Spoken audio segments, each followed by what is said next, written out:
Hey guys, welcome back or to the Wild Courage podcast. Today I have a very special guest and ally on Seth Dahl. If you guys haven't heard Seth's story, you need to go back probably a year or two and listen to it. It's a two-parter because it's so good. But I encourage you to go check out Seth's story the first time we sat down because today we're going to be talking about something else. But thank you so much for jumping on here all the way from Florida, bro. What's up? I know. Come on. It's so good to be back. So good to see you.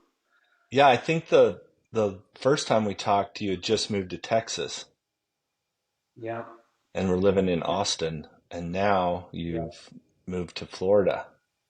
Yeah. We bought 60 acres and moved here, and now I get to hunt on my own land and Dude, come on. fish in my own pond, and it's awesome. Yeah. Well, that's a whole story in itself, how that's all transpired and going, and Yeah, it's it been is. a pretty crazy ride Yeah. for you guys and your family.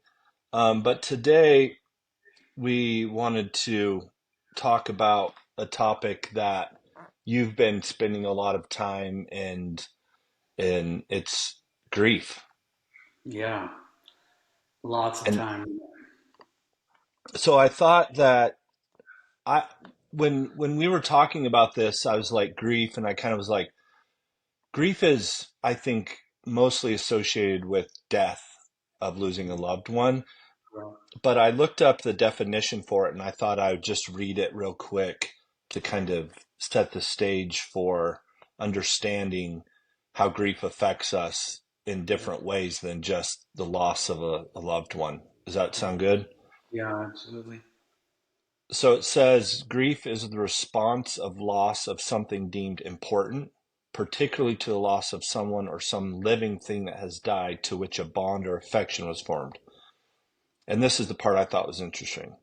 Although conventionally focused on the emotional response to loss, grief also has a physical, cognitive, behavioral, social, cultural, spiritual, and philosophical dimensions. While the Wow. terms are often used interchangeably, bereavement refers to the state of loss, while grief is the reaction to that loss. Wow. I thought Man. that was a, a good a deeper definition of grief, again, just to what we normally consider Yeah. it. For me, it was like you grieve when someone dies. Yeah. And after talking to you a little bit and all the work you've been doing in this area, I'm like, oh, I've experienced so much grief that I didn't even know it was grief. Yeah. Totally. Grief is happening far more than any of us realize, I think. Like, one, I really love that definition. That's a powerful definition. And we use two definitions in our work that we do. And one of them is that grief is the conflicting emotions caused by an end of or a change in a familiar pattern of behavior. So it can be, it's like, oh, if I get a new job, my familiar pattern of behavior Mm. has now changed or ended, and it's now different, and so that causes grief. If my kid gets out of diapers and I'm very, very excited because my kid is no longer in diapers and I don't have to change them anymore, I have a lot of joy. That's one emotion. I have joy that I don't have to change diapers ever again. My kid is out of diapers. And then at the same time, I have sadness because I've lost this little baby that's no Mm. longer a baby and now is growing up, and I'm watching it happen before my eyes. And so now there's a end of or change in a familiar pattern of behavior, and now it's like I have these conflicting emotions. I have joy because I don't have to change diapers, and I also have sadness because I don't have a little baby anymore. And that's one of the definitions that we use as well. But yeah, very emotional, spiritual, philosophical, communal, like the community aspect of it. Like, it affects everything, and it's happening more and more than we realize because it is that change in the familiar. So it's like it doesn't have to be a death. It could be, obviously there's divorce, obviously there's moving, obviously there's changing schools, obviously it's like if a pet dies, that's grief, but there's over 40 different events in life that can cause grief inside of us. And so yeah, it's happening to us whether we want it to or not. That's a really good point. I've never considered that, but moving, I think, is a good example of there's this tension between something exciting and something new that Yeah, we can experience, right? It's like, oh yeah, this makes sense for our family, and so there's this joy side of it. But then that thing inside of us where we're saying goodbye to friend groups and community and a job, it's like, how do we deal with that tension of both of those things? And that's also considered grief by what you're saying, right? yeah, absolutely. Anytime there's conflicting emotions, that's that's a sign of unresolved grief. Is I'm very happy. Yeah, I'm pumped. We moved to Florida. I'm pumped. I got 60 acres. I'm pumped. And I miss my best friends very, very deeply. And I'm very sad about that. And I'm sad for my kids. And I'm sad for my friends. And I'm sad for um, all the stuff that we don't get to do. My kids don't get to jump on the trampoline with their best friends right now. Yep, but they get to jump on a trampoline here. So I'm like, I love to watch them here. But now I have a conflict inside because I'm happy and sad all at once. And that's it. That's where grief hits. Well, before we jumped on here, we were starting to talk about something that I wanted to kind of circle back to.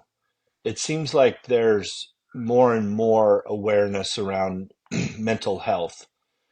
And as I was thinking about that, I looked back to my journey with like sobriety. And as I would be like sitting in the dark alleyway of the liquor store so that no one would see me in our small community, I was like only dealing with the mental aspect and anguish of addiction and the pain that it was causing my marriage and all the circumstances surrounding, being an addict. And I was like, I would punch myself. I would punch my steering wheel because I didn't want to do it. And I literally would be like, you're so effing stupid. Why can't you just stop this? Like it was this war in my head. And I literally would like punch myself, like, just stop it. Yeah. And when I think about mental health, I think about my journey. I'm not saying this is true for everyone, okay? But it wasn't until I started dealing with the emotional part because I felt stupid. I felt like if I could just get this through my head, the mental part of addiction and the pain, why can't I figure this out? And it wasn't until I went on the emotional journey of why do I drink? Why do I have these certain behaviors? And my story, as everyone already knows, I don't want to jump into it, but is just filled with unprocessed pain and grief that I didn't know what to do with, right? Yeah. And it's kind of like, so I just think it's interesting, again, as mental health is awareness is becoming more and more talked about, which is great. But for me, the mental part came after the emotional part. Like Yeah. I couldn't fix it in my head. Yeah. But when I fixed it in my soul and in my heart and dealt with all of that is when I could start rewiring the way that I thought. What are your thoughts on that? Yeah. I think, the word soul, a lot of the ways people define the word soul is mind, will, and emotions. And so, what you're talking about is probably like, I need to get my mind right, and my will is, I have this will to stop drinking. I have it in my mind to stop drinking, but my emotions are interconnected to it. My emotions are all worked in there. And so, yeah, I think it's absolutely true. Our thoughts generate emotions inside of our nervous system, and emotions are energy in motion. And so it's like, why Mm, can't I stop this? I can't believe I stopped this. Well, the emotions are putting me in motion. The emotions, And we'll talk about this a little bit, but like what we call these is short-term energy relieving behaviors. So short-term energy relieving behaviors are things that work short term. So like, wow, if I get this drink, or if I get this drug, or if I exercise a lot, or if I look at porn, wow, I feel different. But the problem is I don't feel better. I feel Mm, different for a little bit. But what happens is we try to go to these things to relieve energy. That's emotions. We try to relieve the emotions, and we're doing this mm, thing. It's like, wow, I feel okay for a little bit. I feel different for a little bit. I do feel like things are better. I forget my problems, but then at the same time, I'm looking at the bottle, which is conflicting emotions. Like, I really, really want to do this because it helps me feel different, but I hate this because it makes me feel yeah. horrible. And I feel so much shame, so much regret, so much, like you were talking about, like punching yourself, like self-hatred. I have all these emotions swirling around, but I also like it. It also feels really good. And so a short-term energy relieving behavior is like, wow, it relieves it, but what it really does is just generate more of the emotion. So while I feel different for a little while, as soon as I'm done and I wake up the next morning hungover or whatever, I'm like, oh my gosh, I can't believe I did that again. And now what's happening? Now I'm generating more of the emotions I was trying to relieve. I'm actually creating more of them, and then I'll try to stuff them down again with another bottle or another joint or another drug or whatever it is, porn, another website, another video. Is like, wow, I'm relieving all this and I'm simultaneously generating more. And my emotions are actually the energy putting me in motion. And if I don't deal with the emotions, my mind can go, don't do it, stop doing it, stop doing it. But my emotions are just putting me in motion to go and do it again because Oh, it makes me feel different. yeah, that is so good. And it's also I think like me and in your story even it's like I don't want to do this, but there's that block between the mental aspect of it of thinking, well, I just got to get tougher mentally. And I think that's where the white knuckling comes. And I struggled, I'd get a couple of months of sobriety by getting mentally tough. And then, Yeah, those emotions are trying to, I think, anesthetize that pain yeah, and find a way around it. We're always looking mentally like for workarounds, right? Like I would work harder, I'd work longer, I would go to church more, I would read my Bible more, and that would even create um, more condemnation in my soul yeah, because I'm like trying to engulf all the good things and put them down instead of alcohol, and yeah, neither one of them worked. I, yeah, I call it like white knuckling scripture, right?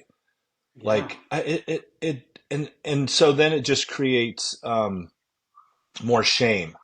I felt yeah, more and more shame yeah, because I was doing all the right things, putting all the right information in, listening to the right things, and it wasn't fixing any of it. And I know that's going to rub some of my Christian brothers the wrong way, but that's my story. It didn't fix it yeah. And until I actually, went on that other side of it. yeah. And Jeremy, you mentioned, just listening to you there, you mentioned two of the most common myths around grief and recovering emotionally, and that's be strong and keep busy. So being strong is one of the most common myths. Let's say someone dies, right? Like, well, I got to be strong for my wife. I got to be strong for my kids. Well, the problem Yep. is when you're being strong, or you're trying to, like, why can't I get this? I got to white knuckle. I got to toughen up. I got to harden up. Like, this is weakness. And so I try to be strong, be strong, be strong. The problem is we're not being honest. So we can be strong for other people. We can be strong for ourselves. We can white knuckle everything. But the whole time we're not being honest with ourselves. We're not being honest with people around us. And it's one of the myths that keeps us in grief, keeps us emotionally incomplete, keeps us emotionally stuffing things down because I just got to be strong. No, you don't have to be strong. You got to be human, and you got to Mm. be honest. And if you're honest, think about this. If Jesus said the truth, if you're my disciples, you'll continue in my word and you'll know the truth, and the truth will make you free. There's something powerful about honesty. There's something powerful about telling the truth. And if we're trying to be strong, we're not telling the truth. We're not being honest, and we keep ourselves in bondage. So being strong will keep us in bondage where, it's like his power is perfected in my weakness. So it's like, if I can be honest about my weakness, I can be available for his power. And if I'm not available for his power, I'm stuck in my own strength, my own ability, and I'm over here trying to be strong. And the whole time I'm locking myself up more and more because I won't just be honest. The other myth was keep busy. Like, we have that saying, idle hands are the devil's playground. And we used to do ministry that way. Like, the only way to not get yourself in trouble is to do more ministry. So we're 6 days a week doing ministry. We're 12 hours a day doing ministry. We're preaching 3 times a day, 6 days a week, thousands and thousands of people everywhere, going, going, going. And it's like, man, as long as we stay really, really busy, we won't get in trouble. And I'll just tell you, we still got in trouble. We still we're still looking at, I was still looking at porn, and my best friend was still going out and visiting prostitutes, even though we did ministry for 12 hours because we were busy. We were so busy trying to stay busy so we wouldn't get in trouble. The whole time, the emotions were just pushing him down, pushing him down, pushing him down. And eventually they're going to give us the energy to go and try to relieve it. They're going to put us in motion to go try to relieve it. And so that's two of the common myths. Like, you know, some other ones are don't feel bad. So like, don't feel bad. Just just keep busy. Don't feel bad. Just read your Bible more. Don't feel bad. Toughen up. Be strong. It's like, wow, those are three myths that actually keep us locked in emotional unhealth. And eventually that stuff plays out in a way that Is is really, really destructive. destructive and really scary.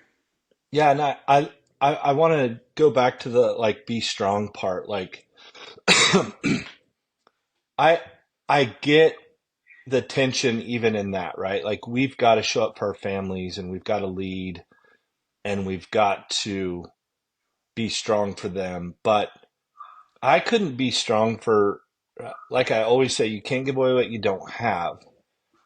And we can fake it for a while, which usually turns to anger, right?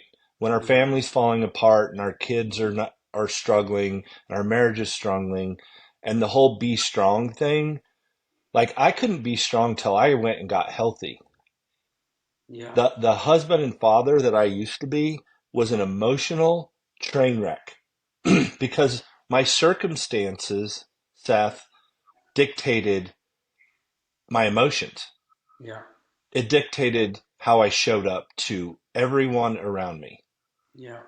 And so until I like leaned into the pain, the sorrow, and the grieving process of a lost childhood and all the things and addiction and legal trouble, I'm a I can show up now as a strong person for my family, but I'm also surrounded by a brotherhood that I can be vulnerable with and invite into some of those things that are painful and are hard. And I don't sweep them under the rug. And even with my wife, she needs me to be strong in a healthy way, Yeah. not in a cramming it all down way like you were talking about. Yeah. Because I think I just wanted to say, like, we're not saying we don't need to be strong leaders. We're Right. saying that stop pretending to be strong. Yeah. I think you're redefining strength there. In like, I thought being strong meant I could never show emotion. I could never ask for help. I could never be honest about what's going on. I could never need anybody else because I'm strong.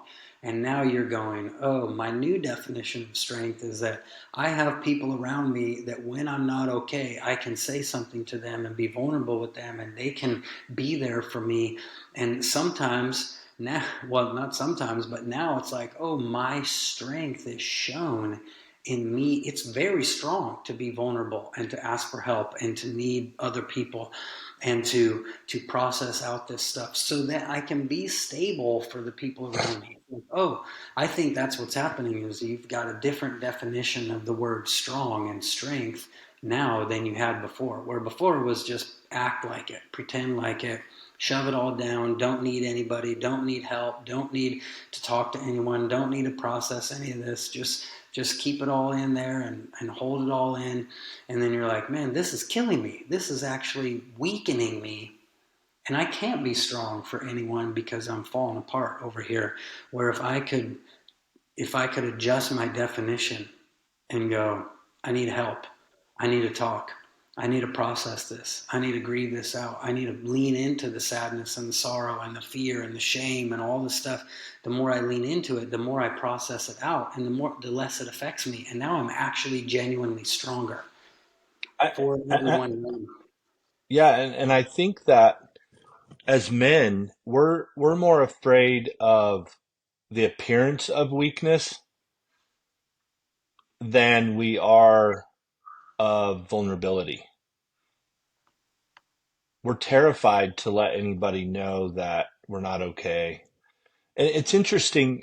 Have you noticed that when you try to console someone or say a kind word to someone over their circumstance, literally, even if like a parent has died, I've noticed that when I'm like, oh man, that sucks. I'm so sorry. And they're like, well, it happens. Yeah, Or somebody that's getting separated or divorced, you're like, oh man, well, it is what it is, it's okay. And I'm like, no, it's not okay. not. But that's kind of the common response of like, we don't even know how to be consoled.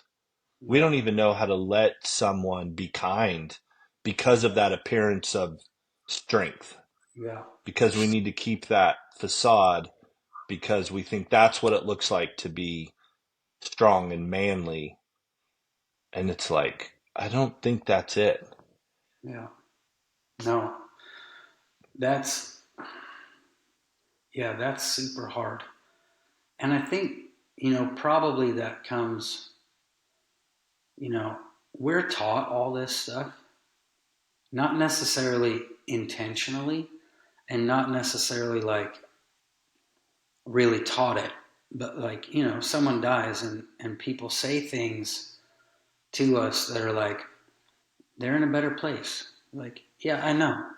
I know. Yes, that's true. It's just not helpful right now. And so, or it's like, oh man, death is part of life. Like, yeah, it's true. But those are the kinds of things that come in, and little by little, eventually we're like, yeah, someone died, or I'm getting separated. And you're like, oh man, that sucks. Like, well, it's just how it is, just part of life. Like, oh, somewhere along the line, we were taught that usually just from our circumstances, usually just from society, usually just from the people around us. It wasn't like anyone said exactly like, this is fine, you're okay. Or, I mean, even sometimes it's worse, where even like, you know, someone's dying or someone's getting a divorce and someone, it's like, well, God works everything together for good. This is going to, yes, yes, it's true. Absolutely true. God will take this and work it together for good. But he's going to have a hard time working it together for good if you refuse to acknowledge that it's Mm. not good right now. And we're like, we almost take it to go, God will turn everything together for good and make it, God says this is already good. Like, no, no. If God's going to turn it for good, it means it's bad. It means it's not good. It means it's not Yeah, right? And so instead of so good. we just misinterpret that whole verse and that whole thought, And we think it's saying, well, this is good. It's good. I'm good. I'm fine. I'm great. God's going to work it together for good. But what we mean is this is already good. Like, no, no, no, no, no. God can only turn things to good that aren't good. And so that's a yeah, this stuff happens to us all the time. We learn this stuff all the time. Someone taught us those things of like, and not intentionally, with the best of intentions. Like, I don't know what to do with the emotions around this. So, well, it's part of life. Death is part of life. Well, it is what it is. Well, we're going to be okay. And it's like, oh, just not helpful for processing out the pain and processing out the emotions and actually getting healed in there. It's It, kind of like going to the doctor, right? If you're like, nope, nope, I'm good. I don't need a doctor. I'm good. All good. It's like, no, no, you're dying. Like, you're gonna die. You're gonna die. No, it's good. This is just, it is what it is. I'm all good. I'm all great. Like, hey, you should probably just go to the doctor and like just let them look and let them see and let them check you out, and then maybe they can give you something to actually help this. And maybe you don't have to die if you could take that vitamin, or if you could eat that different food. Or it's like, oh, all you needed was to go and say something ain't right. I need help. Oh, here's what's going on. Here's what you do. Here's how you get out of this. And boom, it's like, wow, you that's, to me, that's kind of the connection there, is like, oh, I don't want to need a doctor. I don't want to acknowledge that something's wrong. I want to just hold on to these things that I've been taught, that this is okay, that this is fine, and reality is no, it's not, and we should probably get it looked at. yeah, that's so good. It's amazing the things that we will use to support the narrative of an outcome that we don't even know, which I think is probably just rooted in fear, right?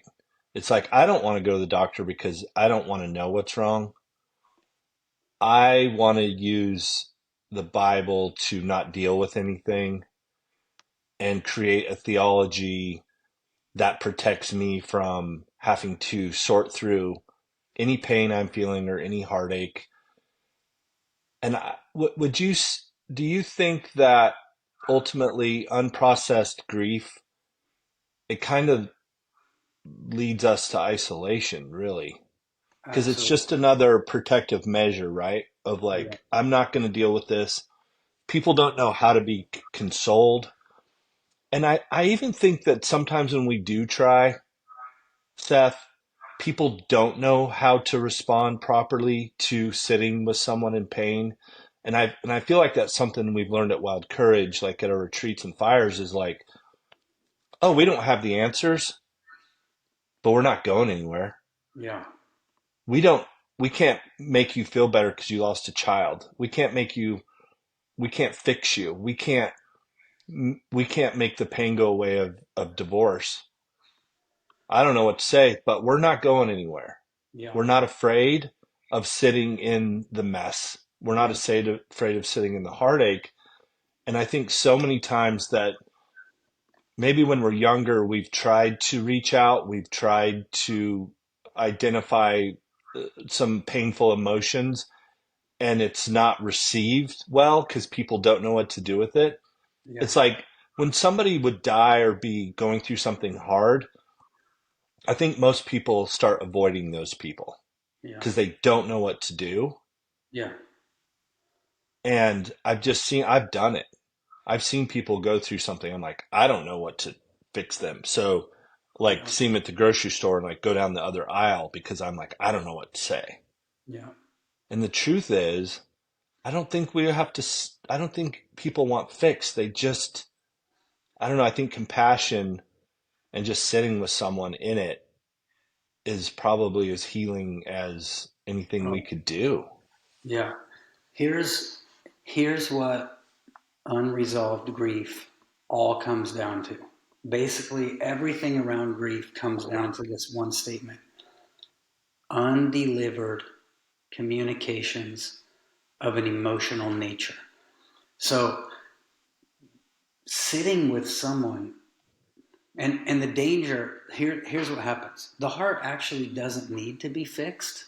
The heart doesn't need advice. The heart doesn't need analyzed or criticized or judged. Like, this is one of the things we teach people is like, listen, you're not allowed to analyze, judge, criticize another person for their loss or their short-term energy relieving behavior, and you're not allowed to do it to yourself.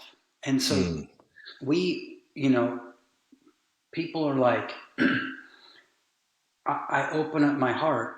I'm not doing well. This person doesn't know how to handle it. So they give advice or they try to fix. And what happens is the heart goes, I haven't been heard.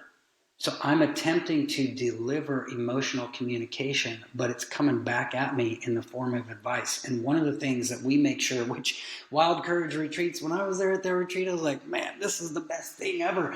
Like, we literally just listened to people and we weren't giving advice and we weren't fixing. And now I know, oh, the power in that is all these men, probably for the first time in their life, felt like someone heard them. Mm. And that means their emotional communication was delivered. It didn't ricochet and come back to them. It didn't get a piece of advice. It didn't get a prayer. Well, it got prayer, but it didn't get like, here's your answer. Here's how you fix this. Here's how you solve this. No, we were just quiet and there with them in their pain, in their story. And the more they share their story and the more we don't talk, and the more we don't give advice, the more the heart goes, wow, I finally delivered these communications of an emotional nature, and they're actually being delivered. And then the heart, it's almost like the more we try to fix stuff, the more it doesn't get fixed. And the less we try to fix stuff, the more it actually gets fixed because the heart actually got heard. And that's a huge part, like, of grief recovery, is teaching people how to actually listen. Like, that's the other side of it, is like, listen, when someone is sharing, we don't get to talk. We're going to be a giant heart with ears only. And all you Mm. got to do is listen. Think about it. Like, Jesus said, rejoice with those who rejoice and mourn with those who mourn. Right? He didn't say give advice to those who mourn. Speak truth to those who mourn. No, just mourn with them. Just be Yeah, there with them. recite some scripture that they already know. Yeah. That's one thing we learned early on in our fires is one of our core values, a tale of that is no preaching, no teaching, no advice. Yeah. And I think sometimes as men, we do want to help our brother who's going through something hard. And through our ego and even for good reasons, we want to give advice or like share a scripture or something. It's like, no, no, none of that. None of that. I feel so unvalidated in my pain when somebody frickin' tells me a scripture that I already know. Yeah. Like, it pisses me off so much Yeah. that we've had that happen at a fire and I frickin' lost it. I had to apologize to the guy afterwards, but I'm like, no, you telling him that scripture. Actually, he told me I was being real vulnerable in something, and he said, "Oh, Jesus loves you." And I was like, it pissed me off. I was like, I already know that, but you telling me that is Yeah. unvalidating and undoing everything that I just shared with you. Yeah. I don't need anybody to tell me that. Yeah. You know what I mean? And I get his heart behind it was so well intentioned. But I Absolutely. think sometimes in the church and in that setting, we're so quick to do that. And I'm so aware of it, Seth, that I'll watch it happen to people and I just see the expression on their face of like, you're not hearing me. You're not Yeah. hearing my heart. Yeah.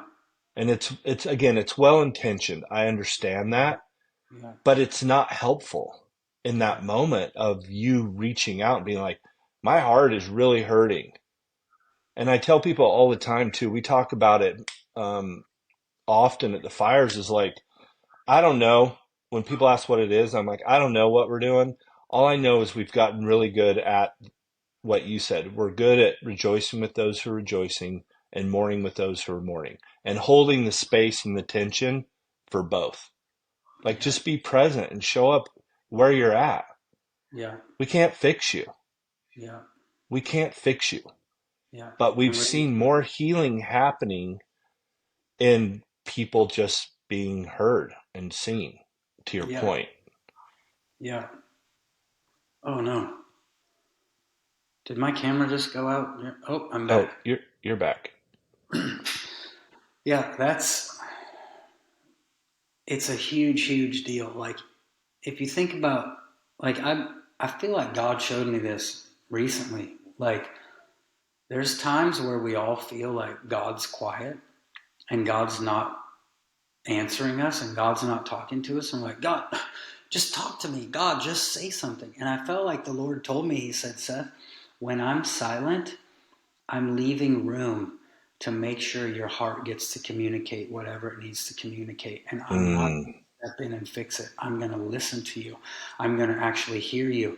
And that's where, Psalms are so powerful. It's like David's just laying out all of his stuff right out in the open. He's just laying it out there.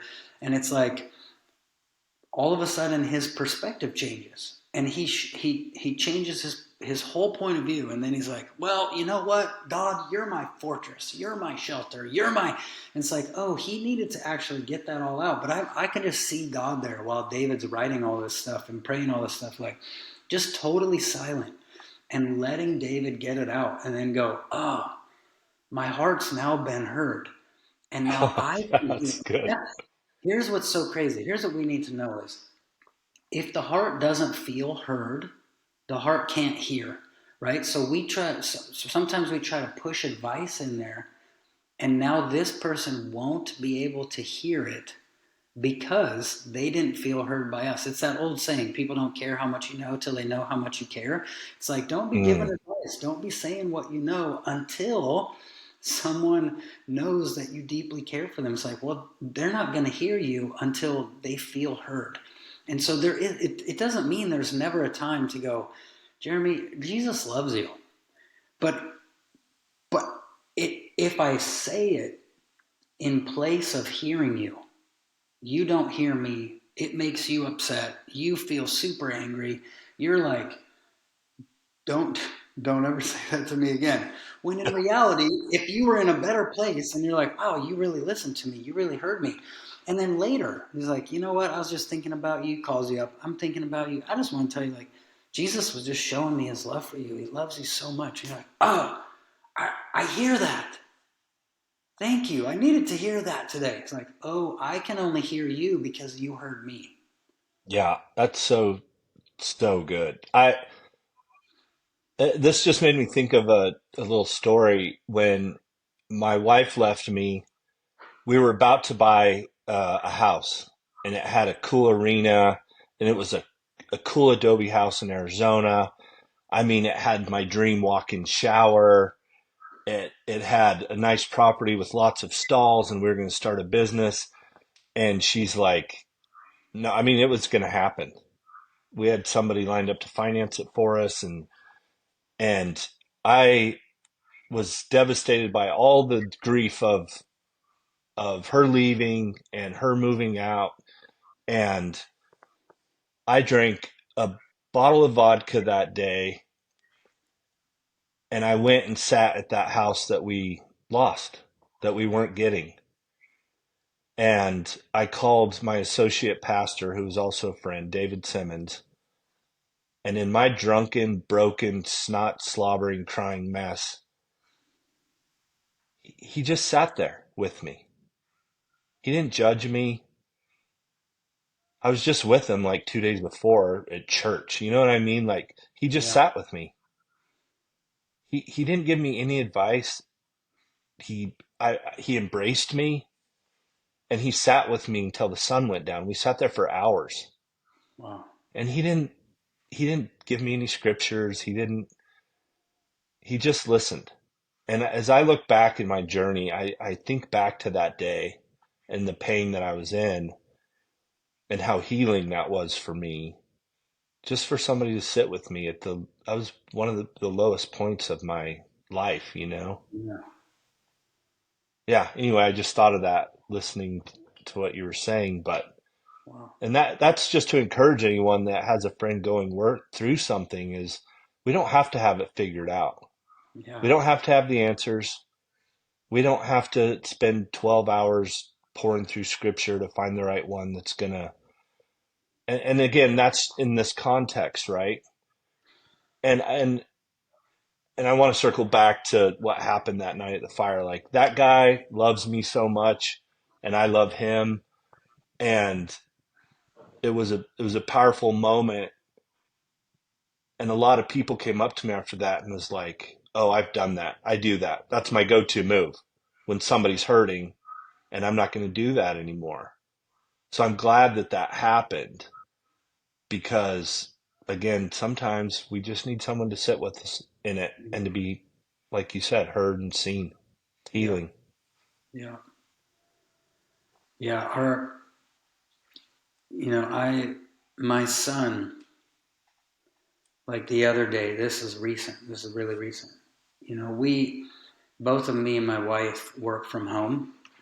And so, yeah, we have to, I'm on a Zoom call. Like, we're in an important phone call, Zoom call right now where she's working, she's on Zoom, we're in these meetings, and our son is just one of those kids that, like, when his volume is up, it's like way up. Yeah. He's just a loud kid, and we love it. He's always been like that. We absolutely love it.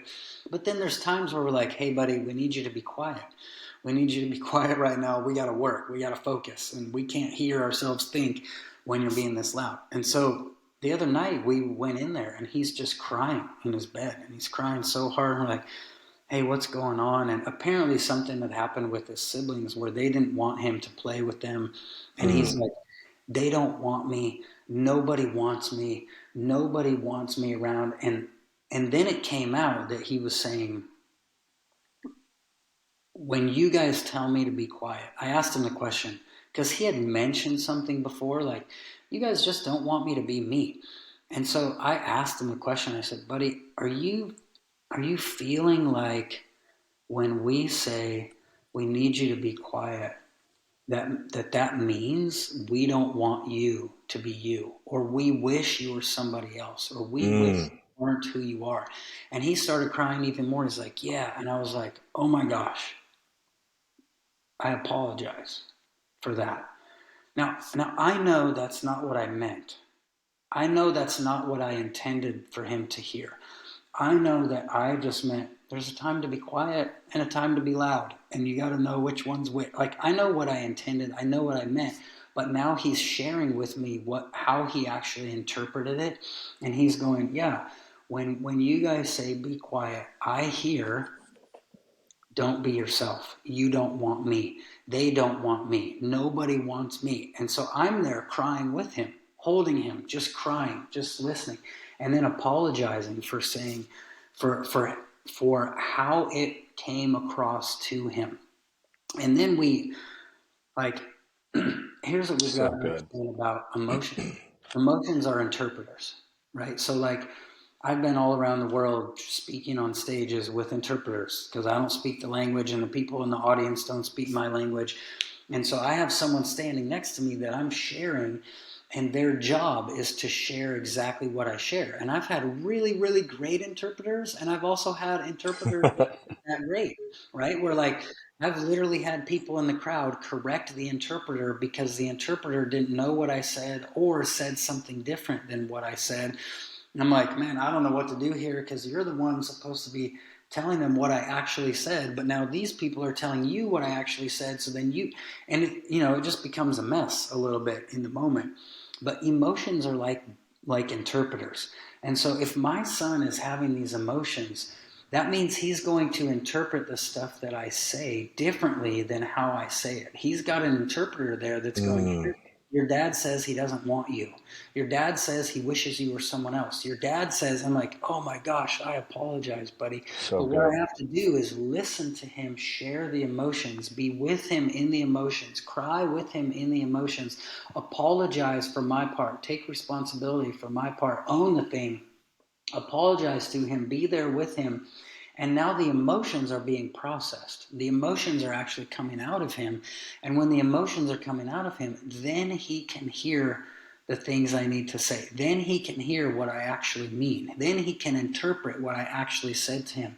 And so later on that night, after all of this, I made sure, because that what we do typically is we will tell the truth or give advice or try to fix things before the emotions are processed. And the emotions then interpret that information in an unhealthy, incorrect way. And so now we've interpreted something that wasn't even meant, wasn't even intended, wasn't even said. But once the emotions are processed, then we can hear. Then we can understand what's actually being said. So Oh, then that's later, good. I took him and I said, hey, buddy, you know how we go hunting over in the early mornings? We wake up at 5 and we go over and go hunting, and we sit up in the deer stand and we wait for the deer. I said, are you loud there? He said, no. I said, son, you are the most silent child I know when you're hunting something. When you're out there in the stand, I'm louder than you, because I'm like, you cold? Are you cold? You warm enough? How you doing, buddy? Look at the sunrise. Oh my gosh, the sunrise is so beautiful. I'm over here whispering to him, and he's like, shh, Dad, quiet, quiet, quiet. Like he's the He most gets quiet it. kid I know. And I said, son, I said, you are a loud kid, and we love it. But you're also the most quiet kid I know when the timing is right. And I said, here's what I want you to know. There are times to be quiet and there are times to be loud, and both of them are who you are. And both of them, you are a quiet kid and you are a loud kid. But what he had done was take one part of his behavior and own it as his full identity. And so he's like, well, I'm a loud kid, and so anytime I'm not allowed to be loud, then I'm not allowed to be me, and you don't want Mm, me. It's like once we process those emotions, then he could see it, then he could understand it. So it's timing, and I was waiting for the right timing to talk to him about it. But then he's like, oh yeah, I am quiet. I am quiet. I know how to do this. I can do this. That is who I so am. good. And so I'm asking you to be yourself. When I ask you to be quiet, I'm just asking you to be quiet at a certain time. And then when we're playing outside or jumping on the trampoline, like turn the volume all the way up and have as much fun as you. And it started to click for him and make sense to him. And I was like, wow, you you can't hear what I'm saying if the emotions, what I intend for you to hear when the emotions are there, because they're interpreting you. And so being able to process those out is a huge, huge, it's the same thing. His heart felt heard, and once he felt heard, then he could hear me. And then he could actually understand what I was saying. And so, Dang. as a dad, this is it. Like, part of how I got into grief recovery and doing all this stuff was like I realized I needed it. Like, wow, I've learned things in childhood. I've had pain from childhood. I've had pain from my whole life that if I don't actually really truly get healed, I will perpetuate it in my children. I will pass it Yep. on to them. And so the more I heal and the more I process and the more I'm vulnerable and the more I'm honest and the more I'm heard, and my heart is like, oh, I feel heard. Wow, the conflicting emotions are no longer swirling around, driving everything that I'm doing. Then the easier it is for me to go, oh, at 11 years old, you need me to hear your heart. And you Mm, need me to be there with you. You need me to listen to you. And what I'm doing is like, wow, what an honor that I actually can now do this for him. So he's not 40 years old going, my whole childhood, my parents wanted somebody else. My whole child, like, I'm just going to be honest. I'm just going to be honest here. Like, how many kids are trying to become somebody else right now? I mean, it's across the board. The whole thing is saying your parents don't know what's best for you. Your parents don't know who you really are. You should be somebody different. And we have all these kids trying to be someone they're not. I'm convinced that if parents could learn to hear their come kids on. would go, oh, you want me. You want me the way I am, who I am. I don't have to become someone else because you never wanted me. I'm absolutely convinced this is a secret key to a generation going, I'm I'm okay to be the real me, and I don't have to go look for someone else to become that you want or other people want or helps me feel better because because my whole life I felt like I wasn't actually wanted, or I wasn't actually the one that they wanted, and now I need to become someone else. I think this is one of the keys to actually helping children in this time, is us being parents that are so healed and so healthy, and our hearts are so heard, that we prevent a bunch of this stuff from happening. Because what could have happened to my son? He'd be like, well, my parents don't want me. Who do they want? Who do they want? What do they want? Well, they don't want me. Boys are loud. They don't want a boy. Maybe they wanted a girl. Maybe they, like, oh my gosh, what kind of confusion can come in when a heart doesn't feel heard, when a heart is misinterpreting what's being actually said? And Dang. like, you know, like the amount of confusion that can come in a situation like that is scary. And now my son knows, like, I mean, it's not like it's over once and for all and it's done. Like, no, I need to keep hearing his heart. I need to keep asking questions. I need to keep making sure I'm listening to him, so that he goes, oh, dad wants me to be me. Dad does want me. Dad just dad just asked me to be quiet for a little while he's on a Zoom call. That's all. He's asking me to be myself. He wants me. He wants me as I am. Like, oh, man. So some of that is like, you know, a lot of probably the guys listening to this are like, not only husbands. I mean, I'm sure there's a lot of guys that are like, yeah, I'm totally single and I'm just trying to get healthy because I want to get married and I want to have kids. Like, okay, so we got those guys. And then we got other guys that are like, yeah, I'm married, but it's jacked up and my life is not turning out the way I wanted it to be, and I need some help because this thing's going to fall apart. And then we got other guys that are like, dude, I jacked everything up and everything's horrible and I need help right now. And oh my gosh, like, I have to grieve all the things I've lost. We got other guys that are like, I better grieve so I don't lose everything. And then other guys that are like, I better get healthy so that I don't position myself to lose everything. I think we have guys all on this spectrum, and I'm going, this is the kind of stuff that helps all of us, because I think, you know, if I have these little kids and I'm going, I actually want you to grow up and be really healthy and whole. It's my job to get healthy and whole so I can perpetuate that in you, instead of the pain, instead of the fear, instead of the misinterpretation, instead of the giving advice all the time. I just talked to dads about this, and all these dads came up to me and they were like, oh my gosh, I don't know how to listen. I just give advice. I just fix. I just tell them the truth. I just tell them information. I don't listen to my kids. I'm like, yeah, listening is where connection happens. And connection is the currency of every relationship. It's like, oh, if I don't listen to you, if you're not heard, we don't have a real relationship, because you're going to pretend to be someone else, or you're going to try to be the person that you think you need to be for me, and now you're not actually being yourself because you think I don't want you. And yeah, I feel like I'm rambling a bit on this, but it's No, like, it's so good. this is the kind of stuff, like, I have to play this out with my son, but fortunately I'm like, wow, I'm in this same journey myself of like, yeah, I spent a lot of time in my childhood thinking people didn't want me. So who do I need to become so that they'll want me? Who do I need to be so that people will want to be around me, so that I'm accepted? Like, oh gosh, here it is with him. And I can nip that stuff in the bud, and I can let his heart be heard, and I can be a safe place for him to talk and process. And all that does is make our relationship stronger and stronger and stronger, and healthier and healthier. And now I've cut the cycle off. I'm cutting this thing off so that it doesn't continue on with my own kids, because it's being healed in me. Now it's being prevented in them. That's it. That's how we change the planet. It is. And that, oh man, there's so much packed into that. It was so good. And I think step one is probably humility, right? Like, I know I'm listening to you feeling convicted about messes I need to go clean up with my own sons, because as a man and a father, there's something in there where we feel like we have to know all the answers. I know one of my wife's favorite three words I can say to her: I don't know. I always, in my pride, I I needed to be right more than I needed to listen or say I don't know. And so I I think subconsciously I would make stuff up even. Yeah. about things I felt like I should know. Yeah.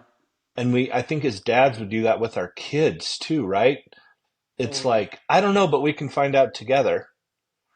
Yeah. And without humility, it's like we can't clean up messes and go to our kids, which I've gotten a lot better at.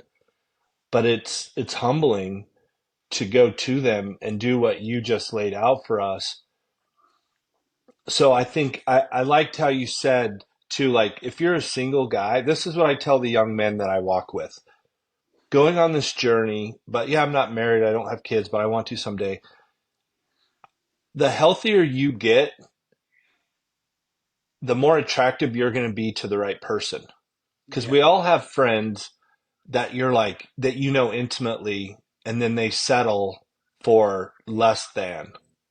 Yeah. And it's like, and then we all have friends that married the wrong man or the wrong woman and it blew up their lives. And so Yeah. to the young men listening to this, like go on this journey, Yeah. do this, go on this healing journey because you're going to become a different person and you're going to be attracted to somebody different now doing the work at 22 or 19 than Yeah. you are a train wreck at 30 because you hid from this.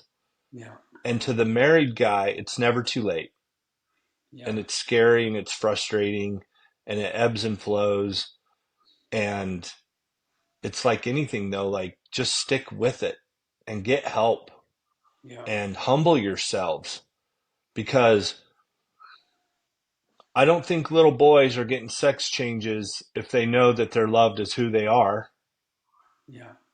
And I don't think that the prisons are full of the fatherless. Yeah.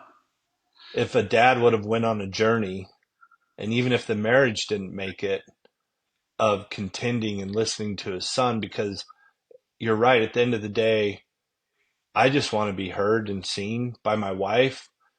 And I know that my sons, me getting down on their level and listening and asking probing questions, because I think those of us with little boys, they don't know how to communicate their emotions.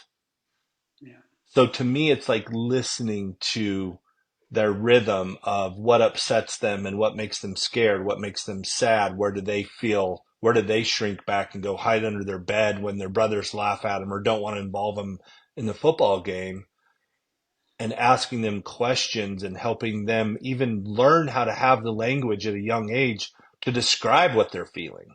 Yeah. And then it's like that emotion can start connecting to the head part of it, right? Yeah.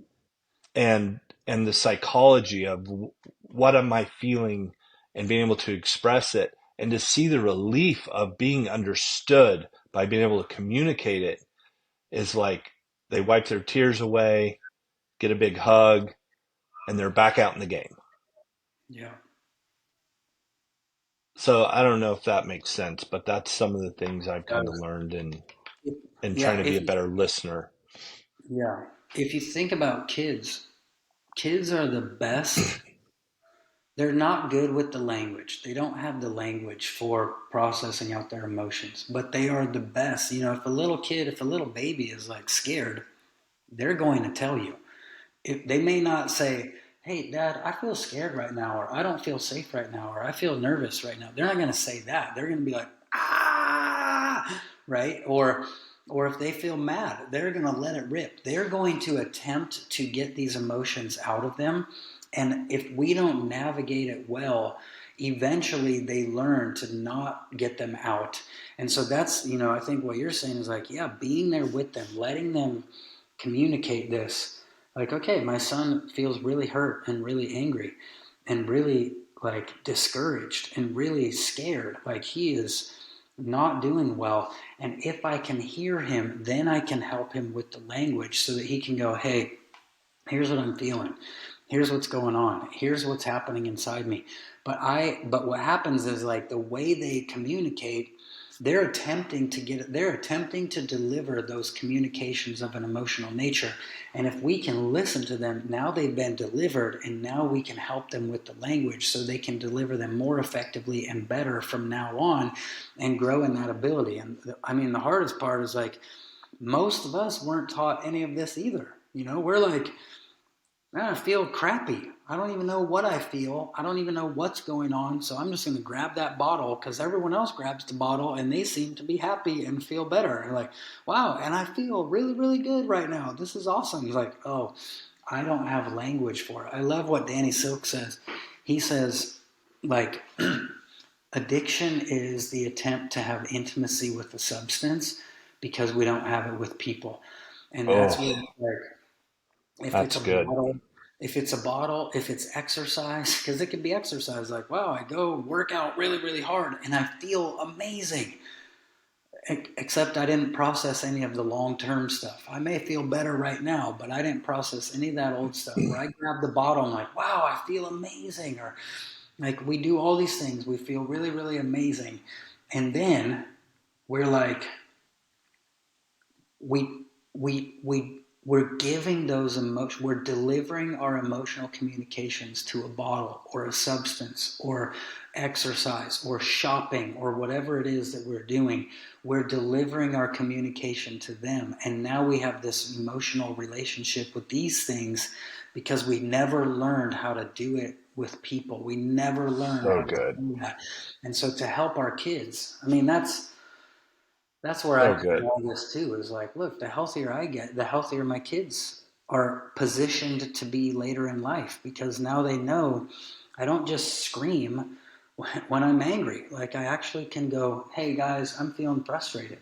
I'm feeling really frustrated. I don't like this. Let's not do this. Like, wow. Oh, instead of just screaming at everyone, little by little, you've learned to just communicate what's going on inside you, and everyone else, little by little, is learning to respond to what you shared. And we're all feeling more and more heard, and our hearts are like really, really connected, more and more connected because everyone's feeling heard, everyone's learning to communicate. But my job as a dad is to go, how do I do this well in me and with other people so I can do that with them as well? Yeah, that's so good. I think like with the yelling, trying to communicate through anger is like drinking in that it takes a little at first to move the needle, but then it takes more and more. Yeah, You got to drink more, you got to yell louder, you got to hit harder, you yeah, got to spank harder, yeah, you got to turn up the volume for it to mean something. yeah. And it's frustrating when you don't know what to do with it. And then our emotions turn to anger. And then sometimes you get blind to things and you do super regrettable things, which I know I've done a lot of in my life. But I love this journey. I don't have it figured out. I'm not great at it all the time. But a couple of weeks ago, our kids rotate feeding the dogs outside, and it's usually dark. And my littlest son, it was his turn to feed the dogs, and he goes out there to get the dog food and feed the dogs outside around the corner from the back porch, and he comes in screaming. He's like, "There's a monster. There's an animal out there." And I'm like, "Just feed the dogs." And he's like, I know him well enough to know he's terrified of something.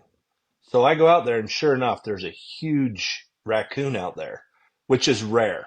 Yeah, We haven't had a raccoon here since he's been alive, right? So I chase it off, and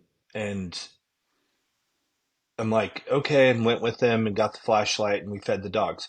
The next night, he's like, I don't want to feed the dogs. Not my turn, not my turn, not my turn, right? I'm like, go feed the dogs. You have nothing to be afraid of. That raccoon is more afraid of you.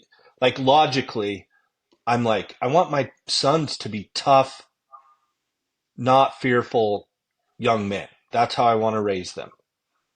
And I found myself doing the countdown. Okay, you're going to lose. You can't play football tomorrow. You can't play with your football. You can't watch a show. You can't do all the things like go feed the dogs. And finally it clicked when I saw the terror in his eyes because I could have made him do it. yeah, And I got up and went out with him with the flashlight, and just the rescue of his little scared to death heart of like, I hear the words you're saying, but I'm terrified of this creature that I've never seen in my life that was sitting on the back porch on the wood pile, like 2 feet from the back door. And to see his older 15-year-old brother engage in that, like I was walking in last night and it was his turn. And this was a month ago that this happened. And his big brother was going out with him to help him with the flashlight to feed the dogs. And eventually he'll get over it. But I could have made him do it, and I could have done a lot of damage. Yeah. Yeah, you could have.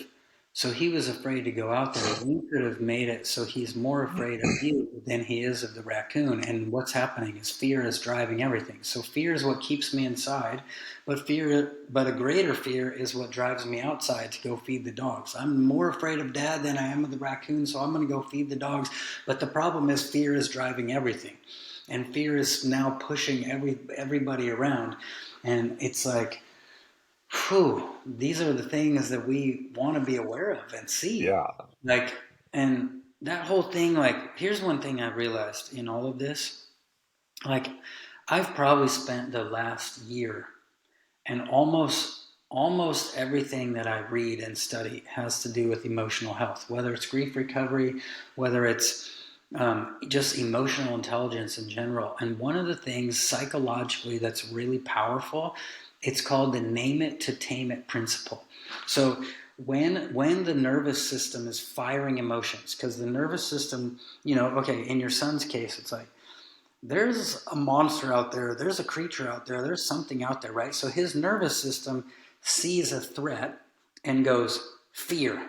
Boom, here you go. You need this energy to put you in motion. So either you're going to get afraid and run back inside, scared, or anger is going to come and go, oh yeah, you're not going to mess with me. I'm going to chase you off, raccoon, and kill you. Like, oh, okay, so now we got fear and anger showing up here.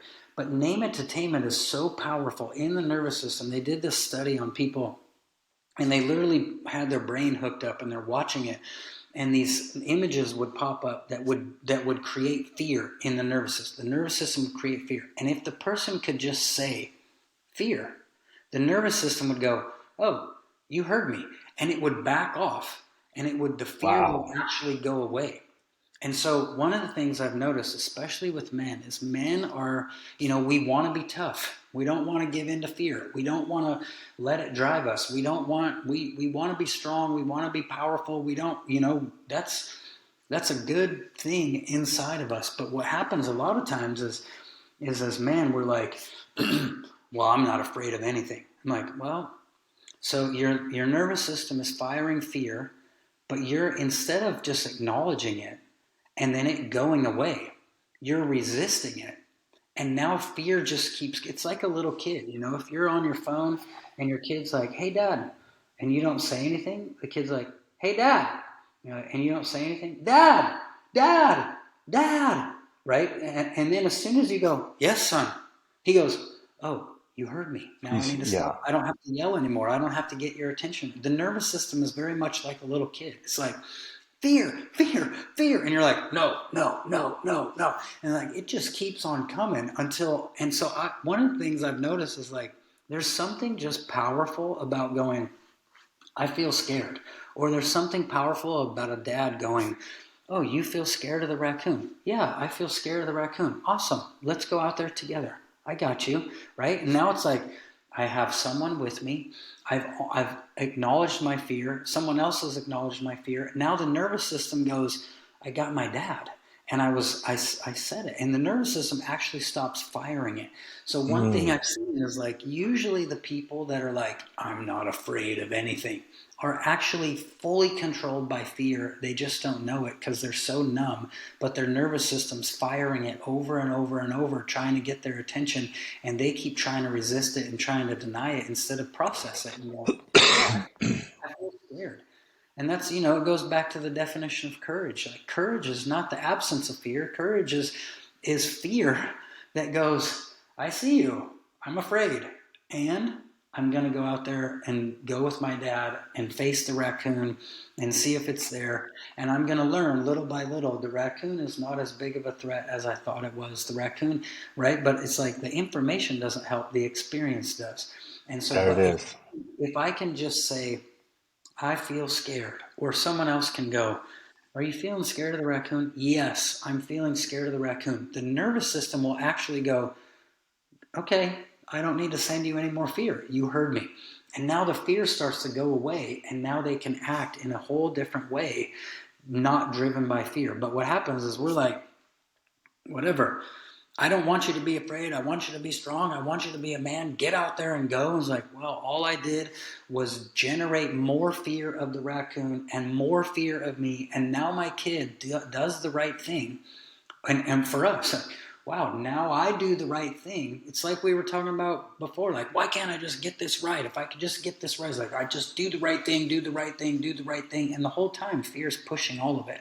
Fear's generating all of it. If I don't read my Bible 14 hours a day, I'm going to go to the drink. And so why am I reading my Bible? Because I'm afraid to drink.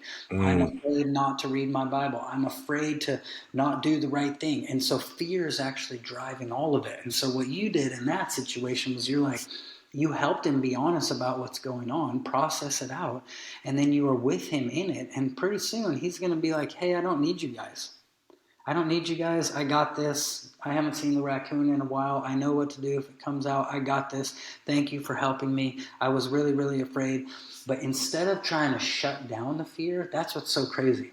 Like the Bible says, perfect love drives out fear, right? So it's not resisting fear that drives out fear. It's not ignoring fear that drives out fear. It's not yelling at fear that drives out fear. It's perfect love. And so Mm. it's I feel scared. I'm okay to say that, and you still love me. You're still with me. You're going to help me. Oh, that actually drives the fear away. It drives the fear back in the nervous system, and now fear is not controlling me anymore.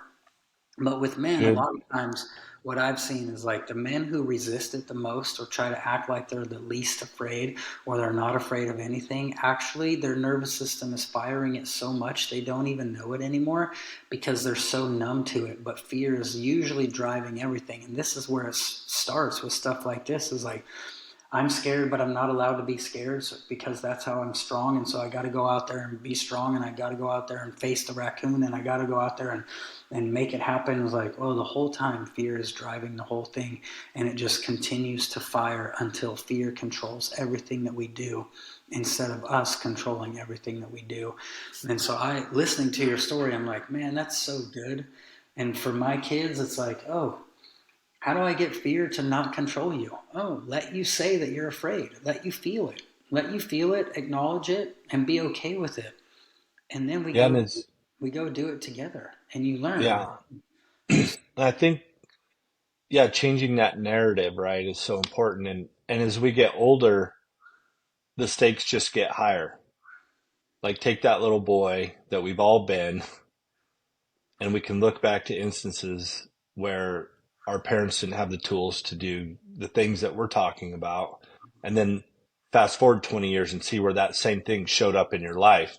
And it's subconscious unless you take an honest look at it and recognize it.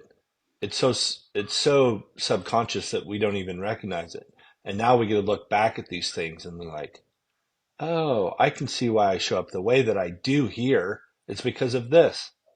And then you can, go on that journey and find healing in it. But Seth, this is such a great um,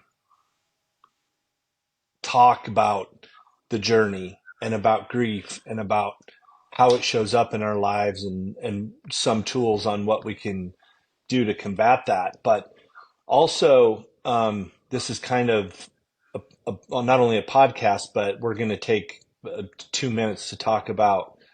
We're partnering with you at our spring retreat, which is April 26th and 28th, um, up in Garden Valley, Idaho. It's this beautiful retreat center that you've been to before yeah, at one of our retreats. And this one's going to be a little different in that we're going to focus on grief and yeah, how it showed up in our lives and give guys, historically, our retreats are just every guy we break up into small groups of 3 guys and kind of a story group leader, and every guy in 3 sessions gets 2 hours to just tell his story and be seen and heard. Again, with no advice, preaching, teaching.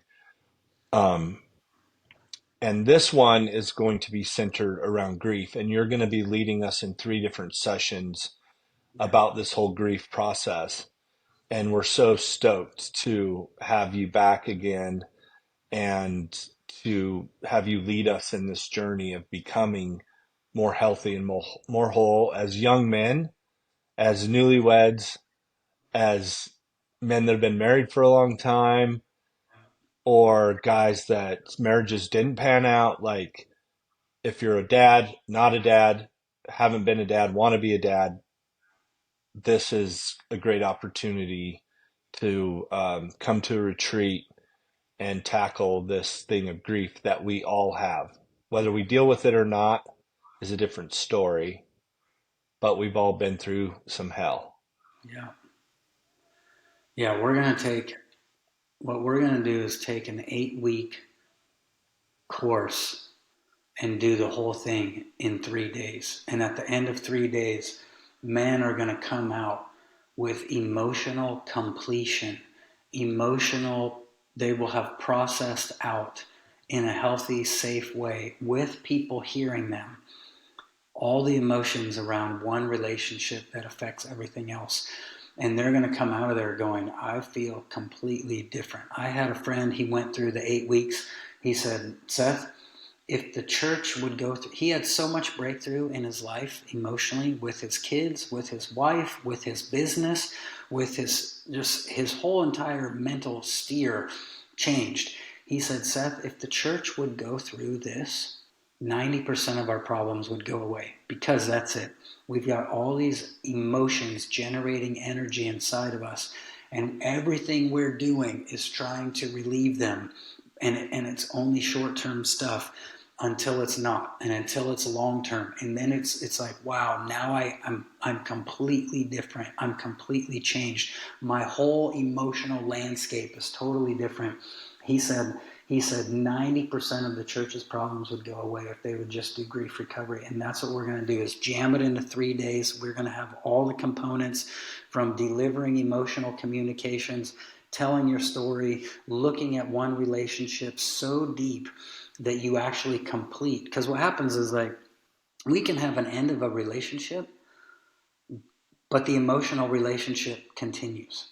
And the emotional relationship follows us into the next one, whether it's our wife, whether it's our kids, Yes. whether whatever it is. If mom died and I don't complete that relationship emotionally, the emotional relationship will follow me into every other relationship that I have. And so we're going to complete a relationship in 3 days. And it's going to have people Let's go. who are listening, who are hearing you. Your heart's not going to get fixed. Your heart's going to get heard. And your heart's going to go, wow.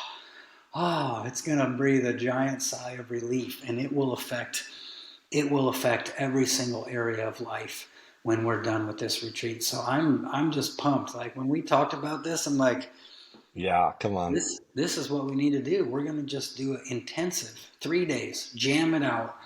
And there's plenty of time. The way Wild Courage retreats are, it's already set up. I've been telling you this for months. Like, Jeremy, you do so much of this organically and accidentally and just following the word. You're doing all these right things. We're just going to put some extra language in there.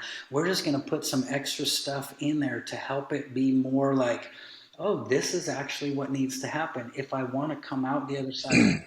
To go back real briefly to the myths, one of the greatest myths, another one of them is time heals all wounds, but it Oh, doesn't. yeah. It Time does doesn't heal not. wounds. It's the proper actions taken in time. It's like if you got a flat tire, right? Well, time's not going to heal your flat tire. You can sit there all day waiting for the tire to heal. It's not going to fill back up with air. No, you need to grab the pump, or you need to call AAA and have them come out and pump the tire back up. It's the proper actions taken in time that heal wounds. And we're going to take 3 days and go through the proper actions and actually do them. We're not just going to teach them. We're going to do them together like we do at every retreat. We're going to do these actions together. And I'm telling you, men are going to come out there and go, whew, I feel really good. I feel Come really on. good. Because, oh There yeah. because maybe you never felt heard in your entire life, and now you have. And there'll probably even be time for a basketball game and a cold bath in the river Cold again. plunge. Yes, we need to do the Yeah. cold plunge again because we're going into the pain Damn. right in. Yeah. Yeah, that's awesome. Well, dude, I freaking love you and I appreciate you. And I cannot wait to see you April 26th, 7 and 8. So, Yes. guys, go check out Seth Dahl on social media. Um, Follow him. He is constantly putting great stuff out there for little tips and how to walk through and manage these things that he laid out for us today. And also, we're gonna start taking applications for the retreat. In the link to this podcast will be the website and all the ways that you can connect with Seth and connect with Wild Courage. Thank you, brother, for your time. Of And course. again, I can't wait to see you in April. Same here. I'm so excited. We'll be Right together in on. person, not on Zoom. Yeah, can't wait. All right, guys. Thanks. Adios for now. Bye. Come on.